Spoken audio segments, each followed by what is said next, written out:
Joined now by Sean Fitz of Blue White Illustrated. Penn State has reached the regular season, as the message board posters like to call it. The preseason is now over. Ohio State awaits in Columbus. This is going to be a fun one, Sean.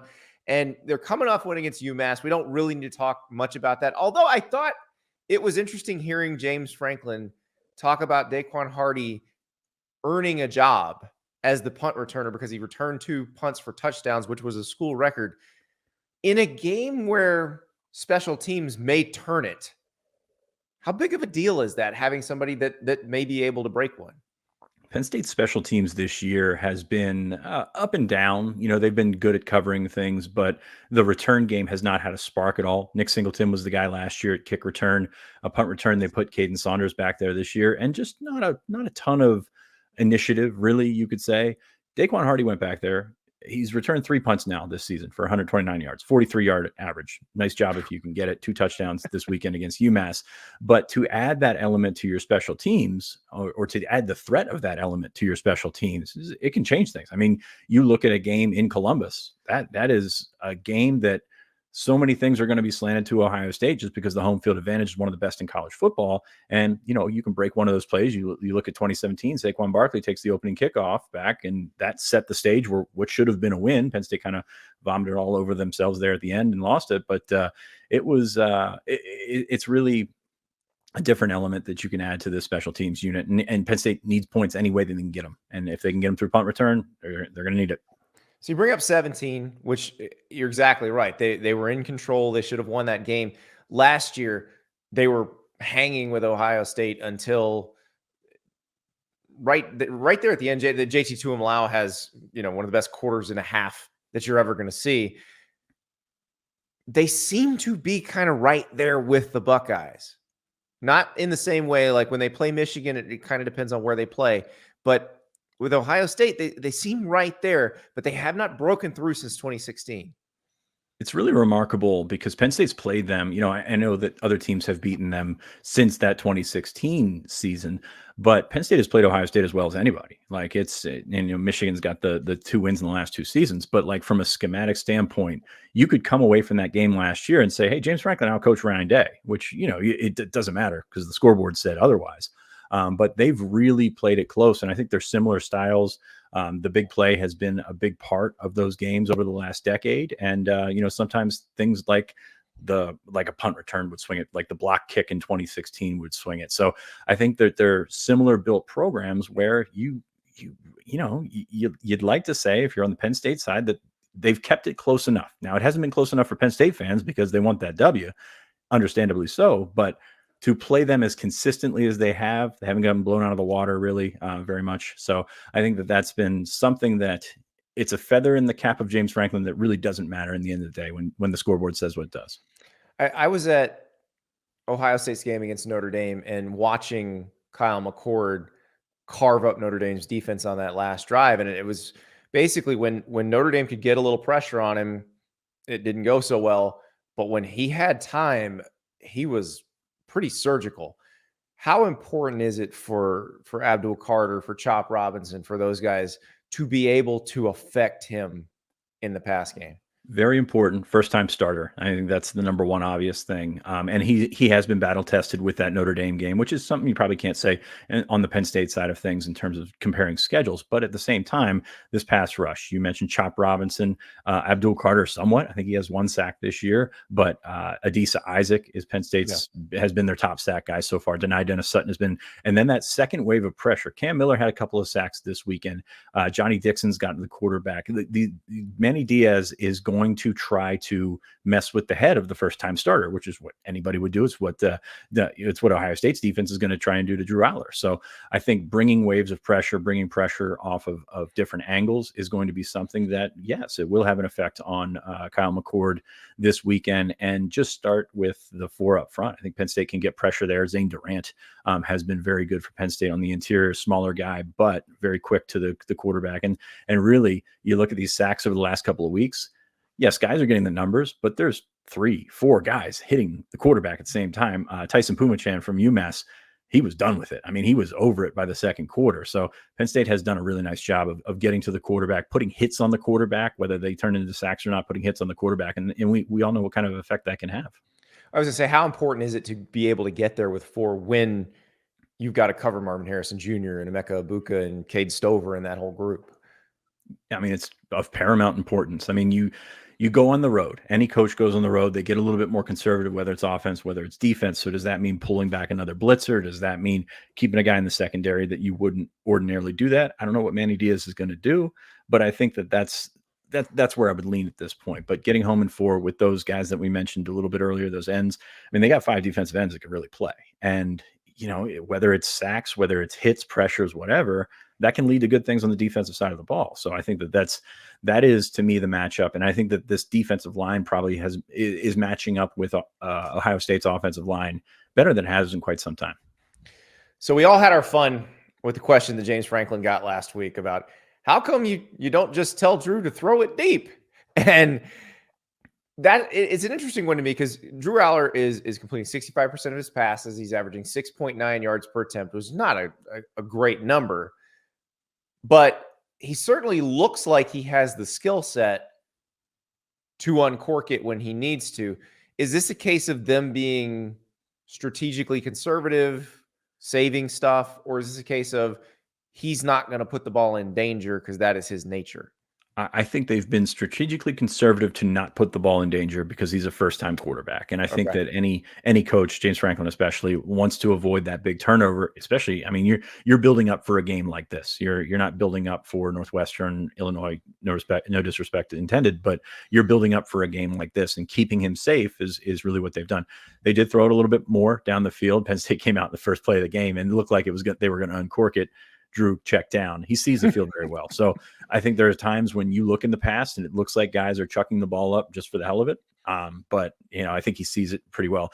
I also think it's a little bit of an indictment on what Penn State has on the outside. You look at the difference in matchups this weekend, and Ohio State's receivers among the best in the country. That group year in and year out, Brian Hartline has done a magnificent job building and sustaining that group. Penn State's been up and down. Keandre Lambert-Smith has star potential, but he has been on a roller coaster at times. Trey Wallace has missed several games. He came back this weekend, opened up things a little bit, but you look at the difference in playmakers on the outside, and that's been a consistent part of this for the last couple of years. Parker Washington had a great year last year. Jahan Dotson's been great. Penn State's had good receivers, but in terms of a threat all around, I think this team is actually a step behind of where some prior Penn State teams have been. Yeah, there's been one guy. With Ohio State, there's usually 3 guys, 4 guys, and that's part of the secrets. It's not really a secret sauce, but part of why they're so tough to stop. So with the run game for Penn State, how do they decide who carries the ball? Because it seems like they've mixed that up fairly well and done a fairly good job of going with the hot hand rather than just saying, we're going to give Nick Singleton his carries and then we'll see what happens.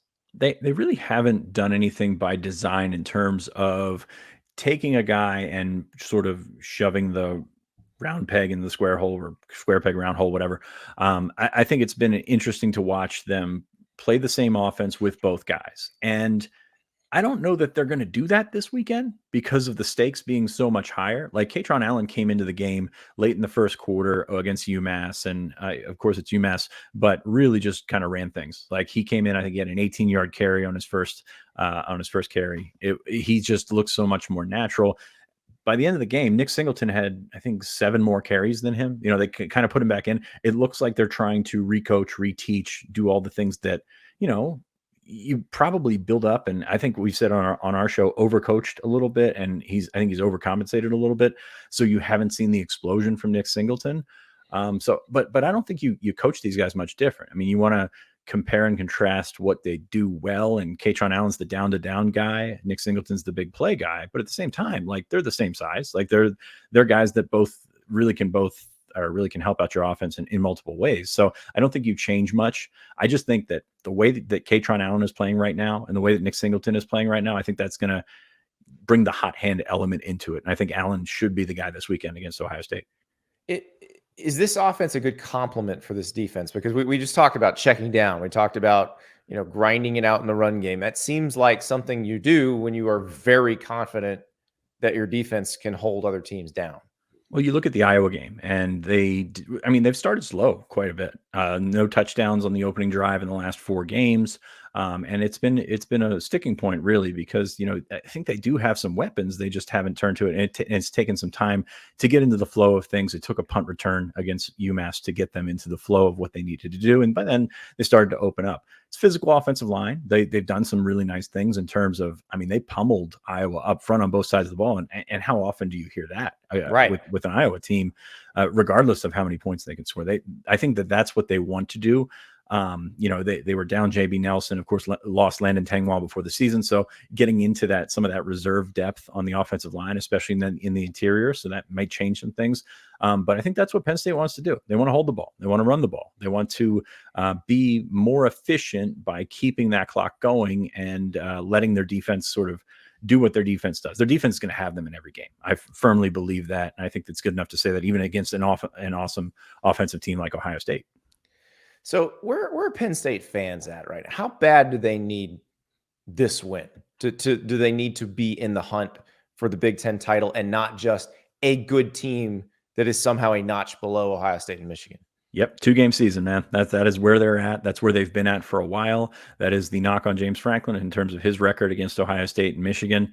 And really, that's what people are judging them for. And if you have championship aspirations like this team does internally, like that's fair. Like that is how they've really approached it. And I think that is where the expectations are with the fans. Penn State hasn't been there. They have not made the 4-team playoff. I think it's of, I don't want to say paramount importance, but it's very important to James Franklin that they get in there before it expands, because they don't want to just be one of those also rans on the outside that's just getting in because they're a top 12 team. They want to be a top 10. They want to be a top 5 team. So I think that's important for them. But yeah, I think there's a bout of frustration there. Everybody knows how good Ohio State is. Everybody knows how good Michigan is. But Penn State wants to believe that they are in that group. And if they can make a few plays, maybe just make one more play. 2017, this has popped up before. They've been close, just haven't been able to get over that mountain. It does feel like if they can put some pressure on Kyle McCord, that there is a way that's maybe the path more than anything else, is turnovers. That we talked about their turnover margin, that they're plus 10 in that stat, but that feels like the most sure way for them to have a chance. Is that possible? It seems like this group is a good matchup for Penn State against Ohio State's offensive line. I think so. Like, I think that is possible, and that's got to be the route that Penn State takes. I mean, you hear defense first, and an offense that comes along. That's very Penn State. That's what Penn State has been for a long historically time. Yeah. So you think Penn State fans would be in love with this team, but here we are. We're on the internet. So no, I think that it's certainly possible. I mean, you just have guys at every level of this defense that can make that one play. And it's not even the stars. I mentioned Johnny Dixon before. Yeah. KJ Winston is emerging as a very good safety, who's just a sophomore. Some of those defensive linemen that, Amin Vanover has played very well. Zane Durant, I mentioned a little bit earlier. Those guys are the guys that are going to have to step up and make the play. I think we expect some of the stars to be what they are. And I think Ohio State expects its stars to be, but it's that, when you've got that 1 to 85, you've got 15 to 35. And that's going to determine everything. Like, that's going to be what really, would put Penn State over the line in this one. It is amazing when you talk about them wanting to get into the 14. They would have been had there been a 12 team all along, they would have been in it a bunch of times. I do wonder how we would view James Franklin through that lens, because it feels different, because Ohio State always gets in. Michigan has now gotten in a couple of times. It does feel like they need to join the group in some way, shape, or form. But it's hard. It's hard because it always seems like there's something in this Ohio State game. What's the breakdown that they have to avoid? It's interesting because you look at the breakdown they had in 2017, and that was depth. And I think Penn State has recruited past that. You look at the top teams in the Big Ten, they're not playing a whole lot of reps because they're, overwhelming teams that they're playing. And then they're, letting their backups come in, cultivating depth through that. To me, I think it's still on the offensive line. Like, you look at the types of pressure that Jim Knowles can bring and the types of games that his defensive linemen have had. I mean, JTT last year, is that entire draft package that he's going to put together in next year, whenever it is going to be him playing at Penn State last year. You have to not avoid the superhuman, performances and things like that, but you got to avoid the breakdowns there.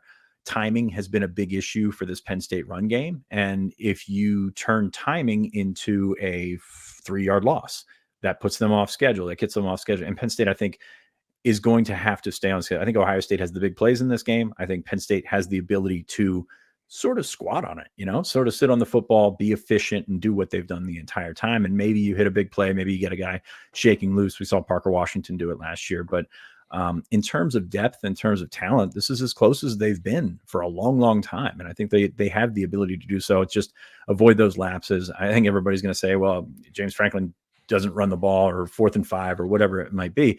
But it's those things, those little things that they build up through the game. And I think it's going to start with the offensive line. Well, and that's an interesting question, because, you get Olufoshnu's there. And obviously we know how the draft people feel about him. They feel like he would have been maybe the first tackle off the board had he left after last season. But how do they stack up in that matchup? Because it feels like a little bit better Buckeyes defensive line than last year. Definitely a better secondary than what they had last year. But can they keep those guys off of Drew Aller? Yeah, I think so. JB Nelson left the Northwestern game, did not play this past weekend, was not practicing last week. He's the starting left guard. And you put in Vega Yane, who is a redshirt freshman. I mean, if you look at the depth charts, you're going to circle the young guys. And that is the guy that you would circle if you're trying to confuse, put pressure on. So I think that is, you're looking at A gap, you're looking at those interior rushes from the linebackers, what have you. So I think that is where you look at it. Pretty veteran otherwise. Hunter Norzad's had a really good year. He's a former transfer from Cornell, is playing center. Sal Wormley has been in there. And Caden Wallace, to me, this is the guy. This is the big matchup. Last year, Bryce Effner was in there, who's a senior. He got eaten up quite a bit. And I think a lot of people would have been eaten up by the performance by JTT last year. But at right tackle, I think Caden Wallace is an NFL player, probably an NFL guard, but he has struggled with the outside pass rush at times, and is having a very good season. But still, sticking in the back of Penn State's mind, or Penn State fans' minds, is the performances that he's had in certain situations this year. So I'll be interested to see how much Penn State uses tight ends to chip, how much help they can give there, how much these running backs, who are very good running backs, who have improved in pass protection, can step up against a different breed of athlete than they've seen so far on the schedule, blitzing from the second level. They can chip, and then they can check it down. It's perfect. It's ideal. Yeah, or they could just tell Drew Aller to throw it up there. What could possibly go? I do love it, and not to make too much fun of that question, but the look on James Franklin's face as he is trying to determine what that all means, because it is so foreign to a football coach to think of a passing concept that contains no checkdowns. Yeah. I mean, especially for a first-year quarterback. I mean, just deflate it all you can by throwing it downfield and getting pick. The question, I think, rooted in some sort of frustration of the fan. Really, just Penn State has not had the big plays. They've not gone over the top. And as we mentioned before, at times with Joe Moorhead, even with Ricky Ronnie, was feast or famine a little bit with the big play. And that just has almost completely gone away. Penn State has not been successful throwing the ball down the field. They haven't done it much, but even when they've done it, they haven't had a ton of success. Yeah. So I think the question rooted in reality, Corey Geiger's been covering this team for a long, long time. I think he got on his heels a little bit, did a little, just tried to turn and run, and it just wasn't. He just kept chucking. That's what he did. It's what you do. Yeah, I understand that. I think it was rooted in reality, but at the same time, James Franklin does not like it when questions are pointed with an answer and expectation in mind. Mm-hmm. He's done that a few times this season at our local media gatherings, where you ask the answer, I guess, and it doesn't go over well with college coaches. Yeah, he does not like. Yeah, and they don't. Nobody tends to like it when they know that your story is already written and you're looking for the quote to go in there. So people can smell that out. But It is interesting. So I'm thinking back to Michigan and Ohio State last year, where JJ McCarthy had really not been asked to do a whole lot before that game. They kind of unleashed him because they had to, because they were not having as much success on the ground early. Can you imagine a scenario like that where if they're not moving the ball as well as they like, where they do try to kind of unleash Drew Aller? Watching James Franklin for the longest time when he goes on the road, and it's any college coach, right? You want to protect the football, etc. But I have a tough time seeing that. But at the same time, this kid is so physically gifted. Like, watch him throw a 12-yard out, and it does not look like a college quarterback. And to me, that says you can throw a 12-yard out to Trey Wallace, or if you get the time that you've had in the past with this, you've got Olu protecting the blind side, that turns into a double move real fast. And they did that against, actually, Northwestern was kind of sitting on the comebacks because that's all Penn State was throwing. All of a sudden, Dante Cephas runs a double move and there's nobody around him. Drew just a little bit too late on the throw, did not end up converting. But I think that's what you're looking at in terms of being able to unleash him, is to, get Ohio State into a rhythm and then try and stomp on that rhythm. And I think that's the best way to do it. And also, on top of that, throwing to the backs. The tight ends have been big over the last couple of weeks. Tyler Warren, I think, has 5 or 6 touchdowns this season. Theo Johnson had 2 touchdowns this weekend. You know how comforting it is for a tight end, for a running back, to be the guy that is moving the chains. College coaches love that. Quarterbacks love that. And I think those are the key things, especially with as deficient as Penn State has been on the outside in the grand scheme of the talent game that's going to take place this weekend. Well, Dante Cephas, he watched his old teammate Tez Walker blow up in his first start at North Carolina. So now it's time for the other Kent State transfer to blow up. So we'll see what happens. Sean, thank you so much. Cannot wait for that game in Columbus. I cannot wait either. Thank you very much for having me on, Andy. It's a pleasure having you on 3. Thank you so much for watching. Just a reminder, subscribe to this channel right here so you never miss an episode of Andy Staples on 3. And oh, by the way, watch all the other great videos on the On3 Sports YouTube channel.